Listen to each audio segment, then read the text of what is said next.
Welcome back. You are listening to the home of forbidden romances. Prepare yourself, because tonight's story will leave you breathless. The lock clicked.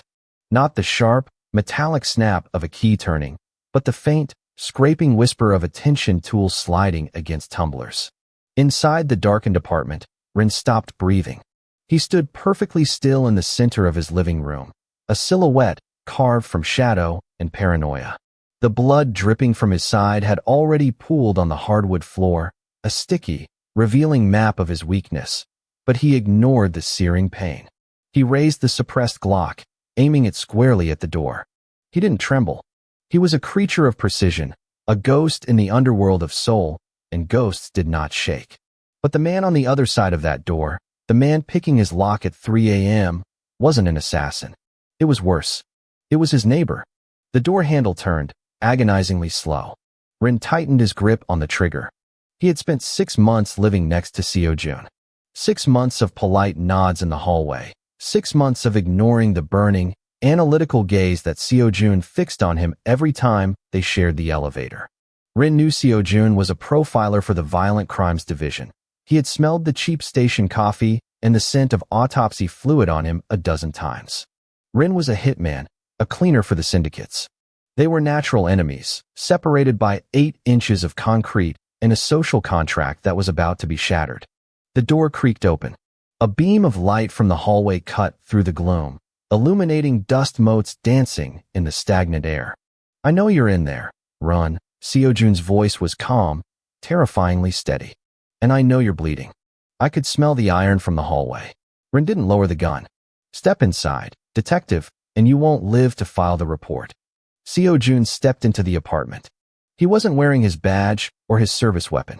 He was wearing gray sweatpants and a frantic, sleepless exhaustion that marred his handsome features. He kicked the doors shut behind him, plunging them back into darkness, save for the neon city lights bleeding through the blinds. "If I wanted to arrest you, I would have brought a SWAT team," Seo-jun said, his eyes adjusting to the dark, locking onto the barrel of the gun pointed at his chest. He took a step forward. "Put the gun down. You're going into shock." "I'm fine," Rin lied, though his vision was beginning to swim, the edges of the room blurring into gray static. "You're a liar," Seo-jun countered, his voice dropping an octave, vibrating with a strange, intense emotion that wasn't quite anger. "You've been holding your left side for 3 days. Tonight, you came home stumbling. There's a trail of blood drops from the elevator to your door that I already cleaned up so the neighbors wouldn't scream." Rin blinked, the information processing slowly through the haze of blood loss. "You cleaned it?" "I couldn't have the local patrol swarming the place," Seo-jun said, taking another step. He was close now. Dangerously close. "They're incompetent. They'd just get in the way." "In the way of what?" "Of me figuring you out." Ren's knees buckled. It wasn't a choice. His body simply resigned from the effort of standing. He expected to hit the floor, but he didn't. Strong arms caught him, smelling of soap and old paper. The gun clattered from his hand, sliding across the wood. "Got you," Seo-jun whispered, the sound rushing into Ren's ear like a roar. Ren woke up to the sensation of fire tracing his ribs. He gasped, his body jerking instinctively, but a firm hand pressed him down into the mattress. "Stay still. Unless you want me to start the stitching over." Ren peeled his eyes open. The light was harsh, yellow. He was lying on a leather sofa, his own sofa. His shirt had been cut away, and Seo-jun was leaning over him, a suture kit spread out on the coffee table beside a bowl of bloody water. The detective's glasses had slid down the bridge of his nose, and his sleeves were rolled up, revealing forearms corded with tension. "You drugged me," Ren rasped, his throat feeling like he'd swallowed sand. "Local anesthetic and a mild sedative," Seo-jun corrected, not looking up as he looped the thread through Ren's skin. His movements were deft, practiced. "You were thrashing. I needed you compliant. Why am I not in a cell?" Seo-jun tied off a knot and snipped the thread with scissors. He finally looked at Ren. His eyes were dark, intelligent, and swimming with an obsession that unsettled Ren more than any torture chamber ever had. "Because if I book you, the files get sealed. The Intelligence Bureau takes over. I lose access to you." "Access?" Ren let out a humorless laugh that turned into a grimace of pain. "I'm a subject to you?" A lab rat. A puzzle, Seo-jun corrected. He grabbed a wet cloth and began wiping the dried blood from Ren's sculpted torso. The touch was clinical, yet lingering. I've profiled over 200 killers, Ren. Psychopaths, crimes of passion, corporate hitmen. They all fit a pattern. They're all messy. But you, Seo-jun's hand paused over Ren's heart, feeling the steady, powerful thrum beneath. You live in 301. I live in 302. For 6 months, I haven't been able to sleep because your silence is louder than the city traffic. You don't exist on paper. You have no pattern. You are a void. And you hate voids, Ren deduced, watching the detective's face. He realized then that Seo-jun wasn't just a dedicated cop. He was a man consumed by the need to know the unknowable. I hate what I can't understand, Seo-jun admitted. He tossed the bloody cloth into the bowl. This wound, 9 millimeters. Through and through. Missed the liver by an inch. Whoever shot you wanted you to suffer, or they were sloppy. He was sloppy, Ren murmured. That's why he's dead. Seo-jun's pupils dilated slightly. You killed him. I completed the contract. And who was the contract? Ren reached out, grabbing Seo-jun's wrist. The contact was electric, a sudden shift in the power dynamic. Despite being the one lying down, stitched up and vulnerable, Ren's grip was iron. Careful, neighbor. Knowledge is a contagion. Once you have it, you can't cure it. Seo-jun leaned down, his face inches from Ren's. I'm already infected. I've been watching you for months. I know you drink your coffee black at 6:15 a.m. I know you check the fire escape locks every Tuesday. I know you don't sleep on stormy nights. Ren stared at him, stunned by the intimacy of the surveillance.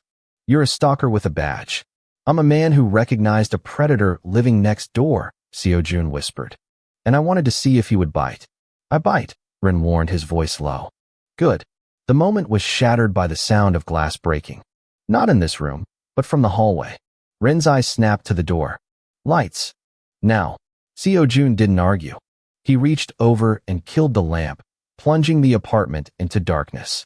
The shift in his demeanor was instant. The obsessive scholar vanished, replaced by the hardened cop. Who is it? The sloppy man's friends, Ren whispered, forcing himself to sit up. The stitches pulled tight, burning hot, but he shoved the pain into a mental box and locked it. They tracked the blood. You cleaned the floor, but you didn't clean the street. I tracked you from the lobby, Seo-jun admitted. If I could do it, the syndicate can too. Ren groped for his gun on the floor. His hand found the cold metal. He checked the mag. 3 rounds. I'm empty. I have a backup piece in my apartment, Seo-jun hissed. But it's in 302. We can't go out there. The hallway is a fatal funnel. If they're pros, they're already stacked on both sides of the door. Ren stood up, swaying slightly. Seo-jun was instantly at his side, supporting his weight. For a moment, they were pressed together, chest to chest in the dark. The heat radiating off Seo-jun was grounding. Why are you helping me? Ren asked, the question urgent now. This is your chance to walk away. Let them kill me. Problem solved. Puzzle solved. If they kill you, Seo-jun said, his voice fierce against Ren's neck. I never get to find out how the story ends. And I hate unfinished stories. A heavy thud shook the door. They were breaching. Bedroom, Ren ordered. The fire escape. They moved as a single unit. Ren, the injured viper, and Seo-jun, the wolf guiding him. They stumbled into the bedroom just as the front door exploded inward with a deafening crash. Flashlights cut through the living room, accompanied by the heavy tread of tactical boots. Clear left. Clear right, harsh voices barked. Ren and Seo-jun crouched behind the heavy oak bed frame. Ren's breathing was shallow. He was losing energy fast. There's a window. Ren pointed to the glass leading to the rusted iron balcony. But it's jammed. Painted shut years ago. Seo-jun looked at the window, then at Ren. Cover me. I'll break it. With what? The noise will give away our position.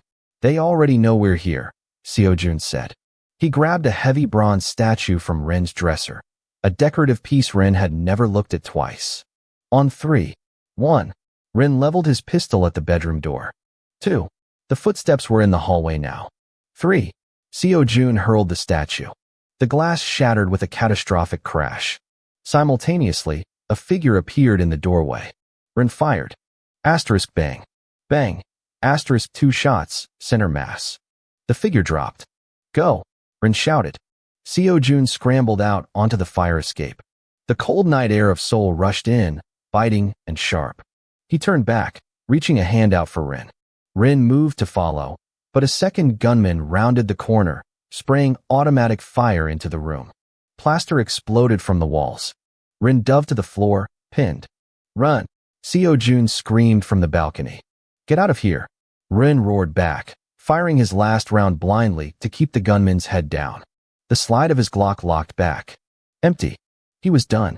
He looked at the empty chamber, a strange calm washing over him. It was almost poetic. Dying in 301, just a few feet from where he slept. Suddenly, a hand grabbed his collar and yanked him backward with impossible strength. Rin was dragged across the floor, glass shards slicing his pants, until he was hauled out onto the metal grating of the fire escape. Seo-jun slammed the bedroom window shut, a futile gesture against bullets, but it bought a split second of visual obstruction. You idiot, Rin gasped, slumping against the railing. You should have run. Shut up, Seo-jun snarled, grabbing Rin's arm and hauling him up. We're going up to the roof. My unit has an extraction protocol for the roof. You're calling it in? I'm calling in an officer down distress signal. Every cop in the district will be here in 5 minutes. These guys won't stick around for a war with the police. They climbed. It was a hellish ascent. Every step tore at Ren's stitches. He was leaking blood again, warm and wet against his side. Seo-jun was below him, pushing him, physically forcing him upward when his legs refused to work. They collapsed onto the flat gravel roof of the apartment complex. The wind was howling up here. Below, the city was a grid of indifferent lights. Rin rolled onto his back, staring up at the smog-choked sky. Seo-jun crawled over to him, his hands immediately pressing down on Rin's wound. You're bleeding through, Seo-jun panicked, his voice cracking. Damn it, Rin. Stay with me. Rin looked up at the detective. Seo-jun's face was smeared with soot and Rin's blood. His glasses were gone, lost in the scramble. He looked wild, beautiful, and utterly terrified. Why? Rin whispered, his vision narrowing to a tunnel. Why didn't you let me die? Seo-jun pressed harder, his brow furrowed. Because you're mine, he hissed, the possessiveness raw and unfiltered. I found you. I studied you. You belong to me, Rin. You don't get to die until I say so. It was the most twisted, arrogant thing Rin had ever heard. It was also the most romantic. Rin reached up, his bloody hand cupping Seo-jun's jaw. He smeared red across the detective's cheek. Then, take responsibility. Neighbor. Seo-jun leaned down, his forehead resting against Rin's. I will. I'm going to hide you. I have a safe house. No one knows about it. Not the department, not your syndicate. Kidnapping. Rin smirked weakly. Protective custody, Seo-jun corrected breathlessly. Sirens began to wail in the distance, a rising chorus of blue and red. The syndicate hit squad would be fleeing by now, cockroaches scattering from the light. They'll come for us, Rin warned. Both of us now. Let them come, Seo-jun said, his eyes hard as flint. I know how they think. I can profile them. And you?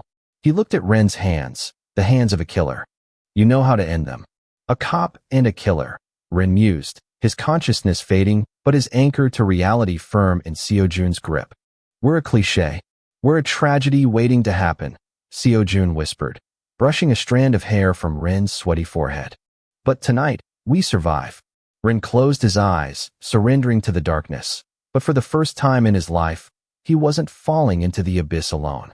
He felt Seo-jun's heartbeat against his own, a frantic, syncopated rhythm that matched his perfectly. The wall between 301 and 302 hadn't just been broken. It had been obliterated. And whatever grew in the wreckage would be dangerous, obsessive, and magnificent. And that is how the detective stole the prey from the Reaper.